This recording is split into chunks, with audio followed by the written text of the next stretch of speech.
आज की कहानी का नाम है फर्ज। ये क्या कर रही हो निशा तुम? अपनी पत्नी निशा को कमरे में एक और चारपाई बिछाते देख मोहन ने टोकते हुए कहा। निशा बोली, माँ के लिए बिस्तर लगा रही हूँ। आज से माँ हमारे पास सोएगी। मोहन बोला, क्या तुम पागल हो गई हो क्या? यहाँ हमारे कमरे में, और हमारी प्राइवेसी का क्या? और जब अलग से कमरा है उनके लिए तो इसकी क्या ज़रूरत? निशा बोली, ज़रूरत है मोहन। जब से बाबूजी का निधन हुआ है तब से माँ का स्वास्थ्य ठीक नहीं रहता। तुमने तो स्वयं देखा है। पहले बाबूजी थे तो अलग कमरे में दोनों को एक दूसरे का सहारा था, मगर अब मोहन, बाबूजी के बाद माँ बहुत अकेली हो गई है। दिन में तो मैं, आराध्या और आप उनका ख्याल रखने की भरपूर कोशिश करते हैं ताकि उनका मन लगा रहे, वो अकेलापन महसूस ना करे। मगर रात को अलग कमरे में अकेले नहीं, वो अब से यही सोएगी।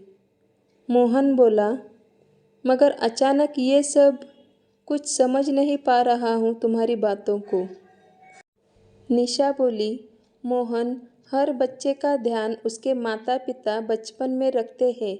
सब इसे उनका फ़र्ज कहते हैं। वैसे ही बुढ़ापे में बच्चों का भी तो यही फ़र्ज होना चाहिए ना।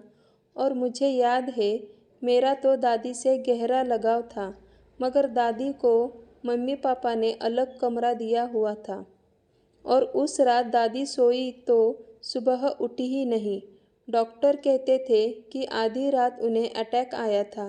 जाने कितनी घबराहट, परेशानी हुई होगी। और शायद हम में से कोई वहाँ उनके पास होता तो शायद दादी कुछ और वक्त हमारे साथ। मोहन, जो दादी के साथ हुआ वो मैं माँ के साथ होते हुए नहीं देखना चाहती।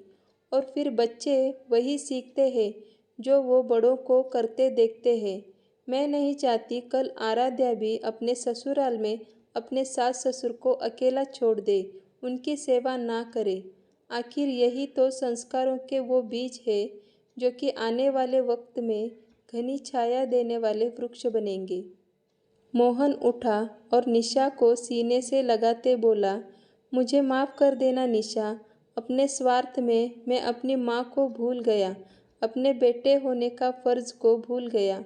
और फिर दोनों माँ के पास गए और आदरपूर्वक उन्हें अपने कमरे में ले आए।